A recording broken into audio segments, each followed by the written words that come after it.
Hello GCSE and A-level students. Possibly, might even be a few degree students turning up for this. I'm going to talk about Macbeth and well, this particular episode, if you like, is going to be concerned mainly with controlled assessment for GCSE and the exam. I'm going to talk about those things quite briefly. It's all in order to promote a book that's out now, GCSE and A-level revision notes, scene by scene guide, and you can see all the language there. I'm gonna put a link to it down at the bottom of the page. So hopefully, if you like what you hear, you will click on that as well. But one thing I wanted to flag up before I get started, and this would apply mostly probably to A-level students as opposed to GCSE students. Pathetic fallacy. I'm really getting sick and tired of hearing pathetic fallacy used in the wrong context, and I'm not blaming the students for this. This is because, well, I'll let you make up your own reason why a lot of people are making this mistake. But pathetic fallacy, according to the Dictionary of Literary Terms and Literary Theory, the examples given here are the following. To illustrate his point, that's John Ruskin, who in 1856 coined the term. He was talking about paintings actually, as opposed to literature.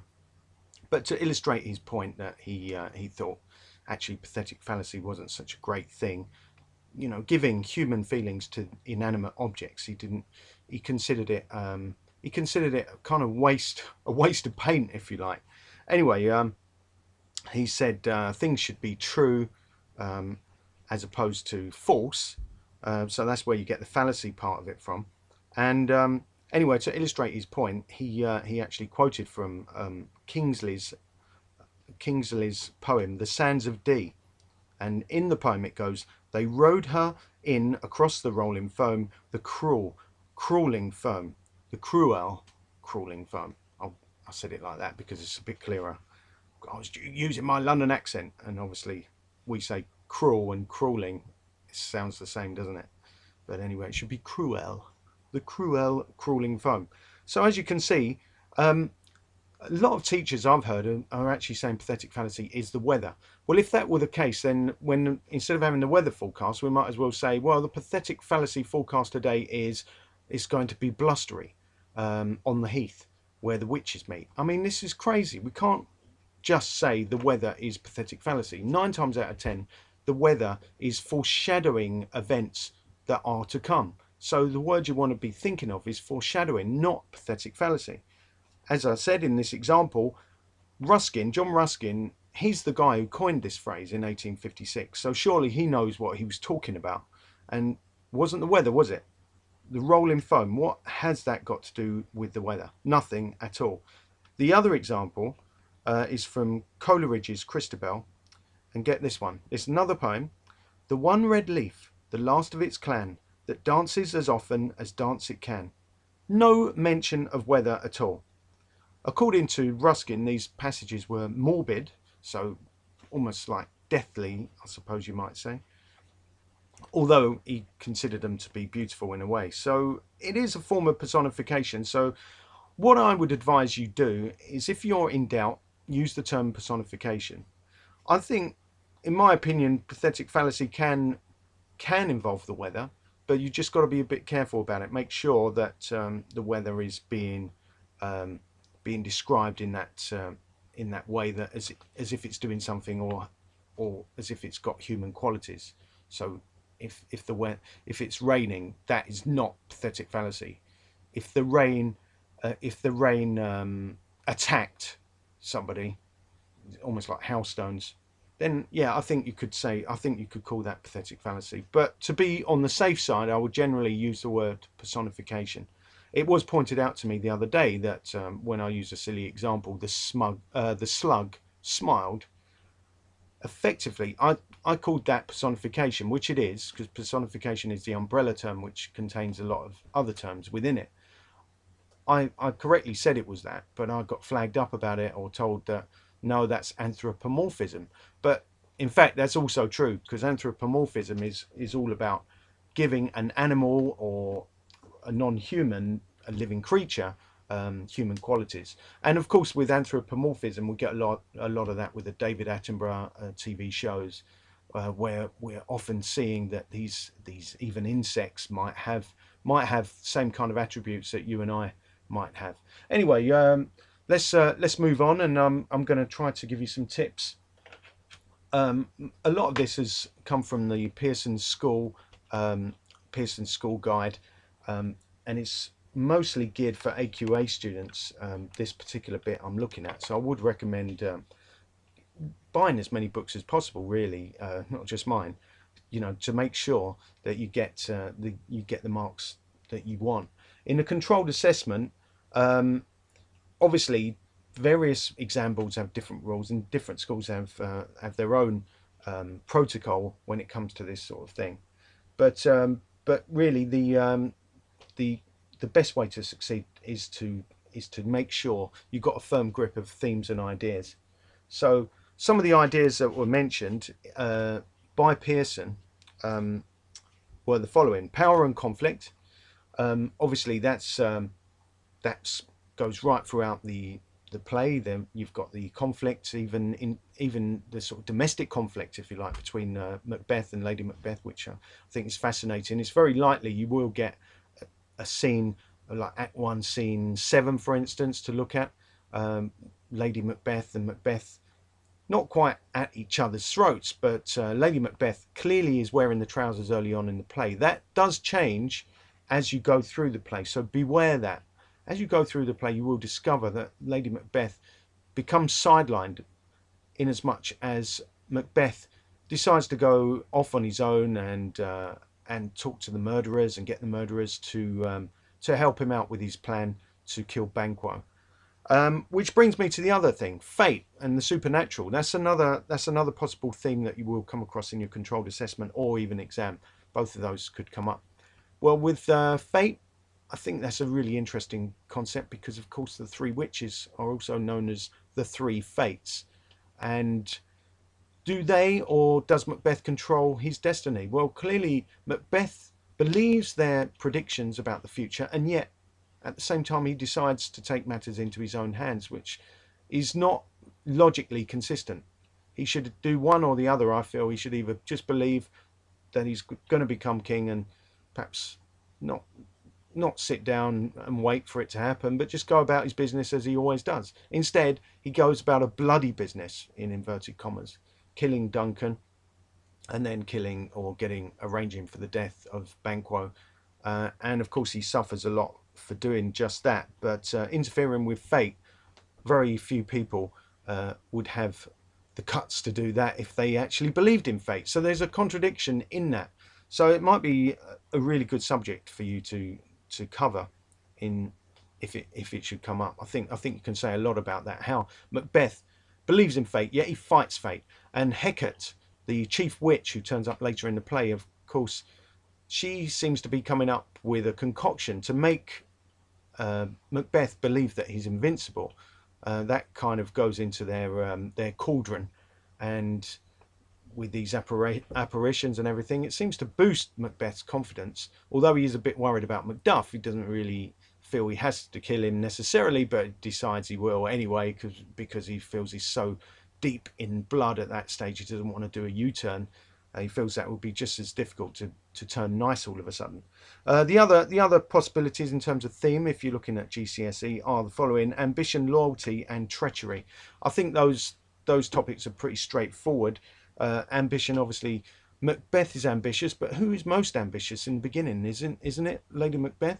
I don't want to tell you what to think, by the way. I want you to come up and think about it yourselves, because that's the last thing you need to do, is just take on board what somebody says without questioning it. You must question everything that you get told by anybody, because Shakespeare in particular is all about opinions. It's a bit like a football match, really. Somebody might like a certain player and somebody else might not, and the same goes. I wouldn't put it in terms of liking characters exactly, but interpretations are very, very, very much something that belongs to you when it comes to Macbeth. So make sure you own this play. Make it your play. Make yourself think you're the director and you're making directorial decisions. It will help. I know it sounds a bit mad, but trust me, it does work. Anyway, so in terms of ambition, my view is that initially, I think Lady Macbeth is the most ambitious of the two. I wonder if she's thinking about monetary things. I don't think I particularly mention money, but fortune is mentioned, and of course, fortune is a pun because it can mean wealth, or it can mean good luck. Two can be tied in together. I think fortune comes up, but not as much as in some other Shakespearean plays. So I wouldn't make too much of that. But she's very loyal to him. She stands by him. She could have. He seems to. He doesn't quite botch the murder of Duncan, but he kind of gets himself in a bit of a mess, and she digs him out of that hole that he's dug himself, and she faints in that key scene after the death of Duncan is discovered, or the murder of Duncan is discovered, when a lot of questions are being asked, and Macbeth really needs his wife to get him out of jail. She does just that by fainting at the right moment. So I think she deserves a lot of credit for her loyalty to her husband at that stage. And of course, in a sense, Macbeth is disloyal to his wife by really keeping her out of the loop. He doesn't let her know what's going on in regards to his plans with the murderers, and calls her, what does he call her? Dearest Chuck, isn't it?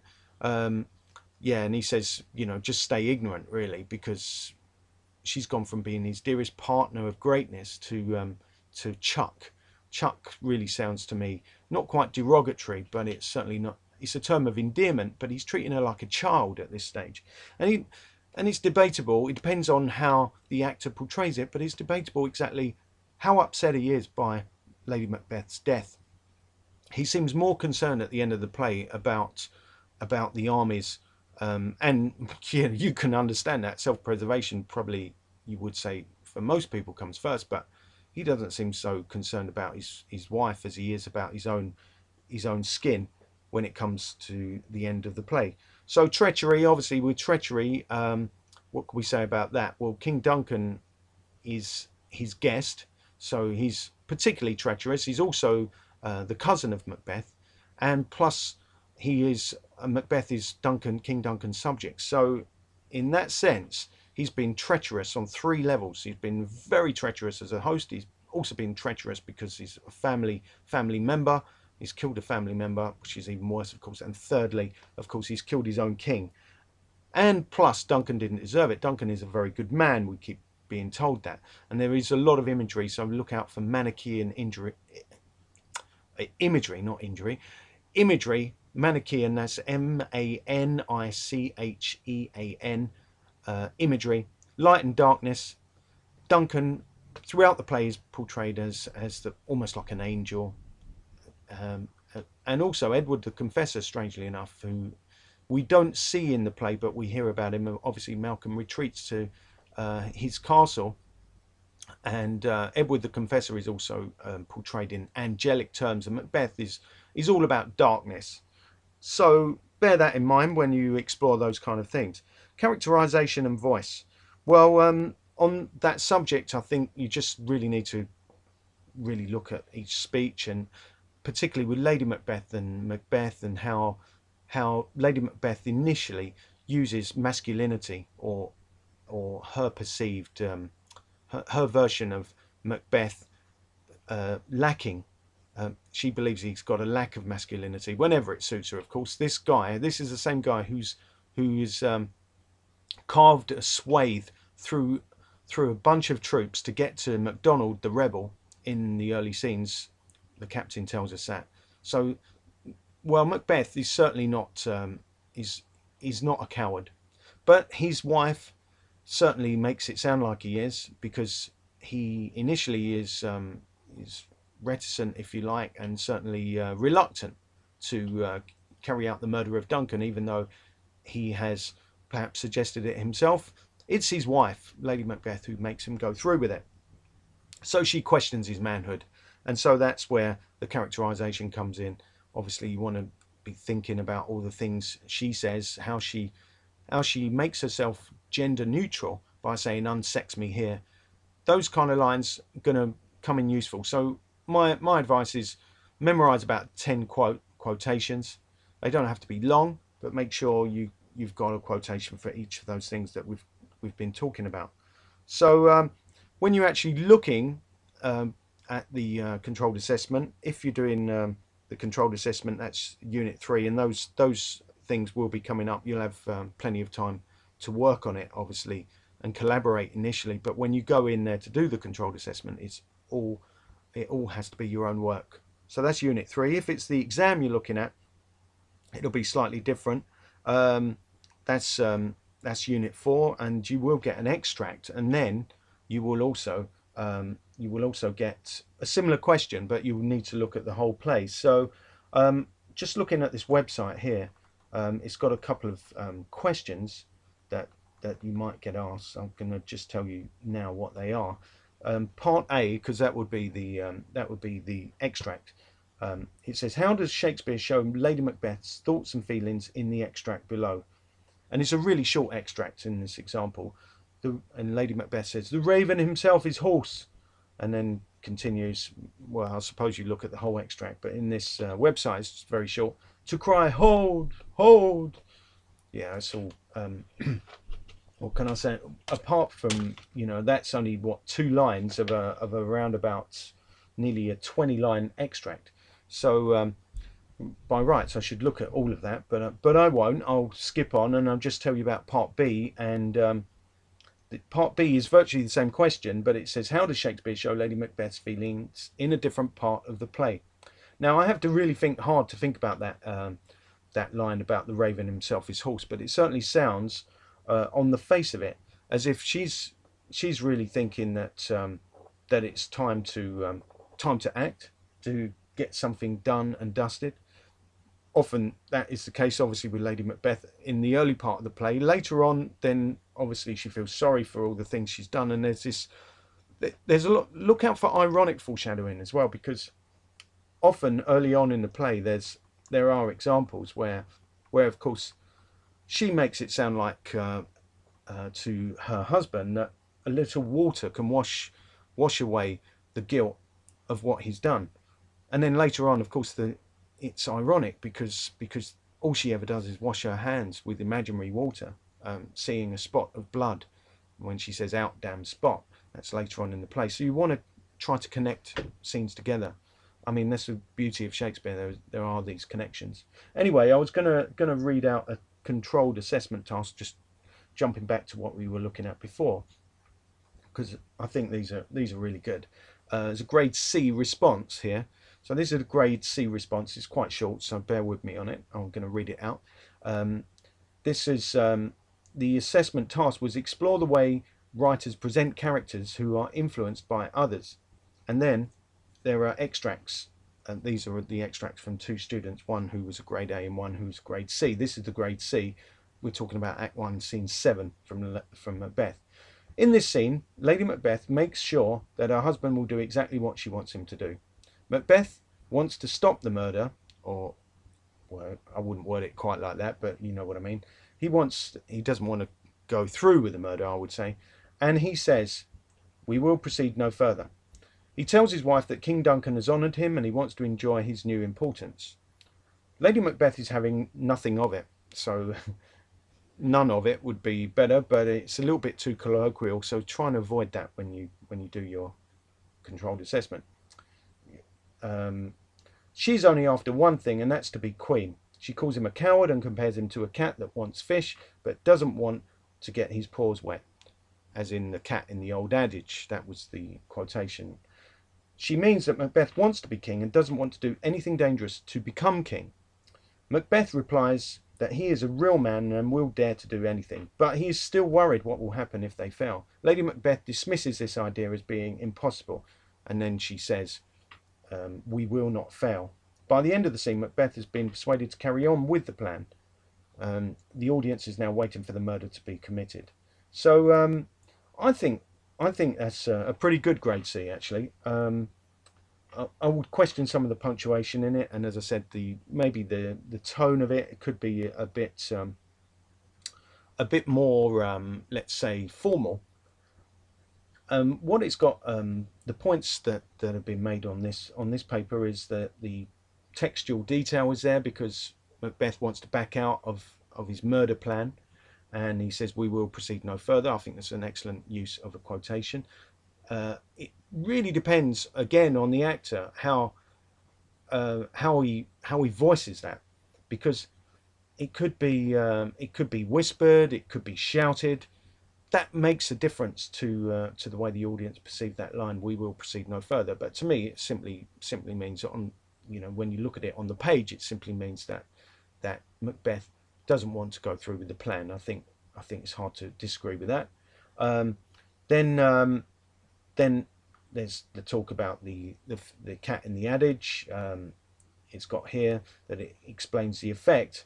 Um, I'm not too sure it explains the effect. I think it would be another useful quotation, but in this grade C response, the quotation isn't there. It's just explained.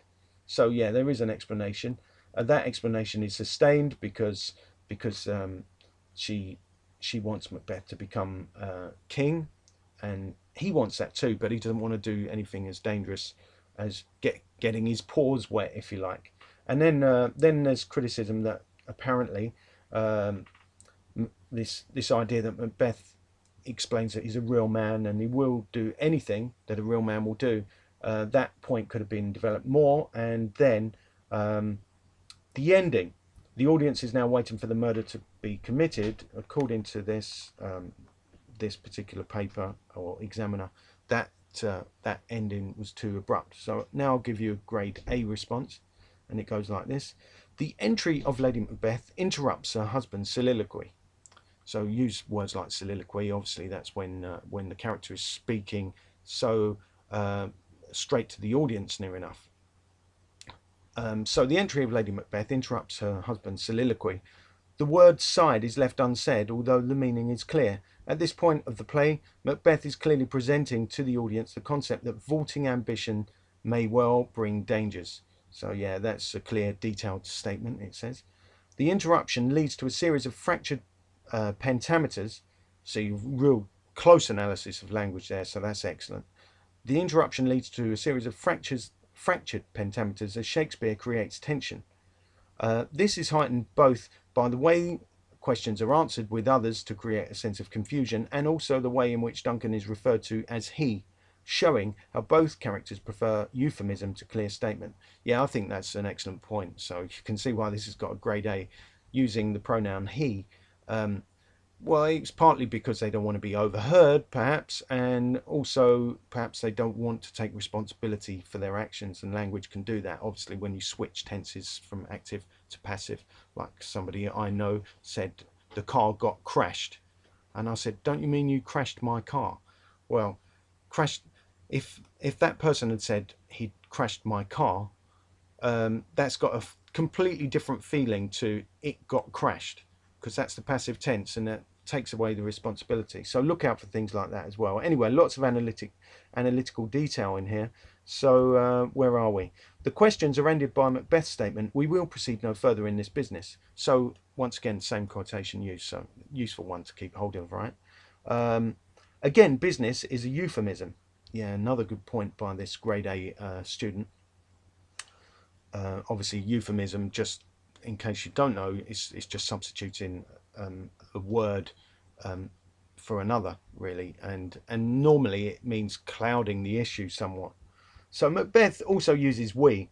This may suggest that he believes that he and his wife are joint conspirators in the murder and are a bonded team, yet it may also suggest that Macbeth has begun to imitate Duncan's use of the royal "we." Another interesting point, well done.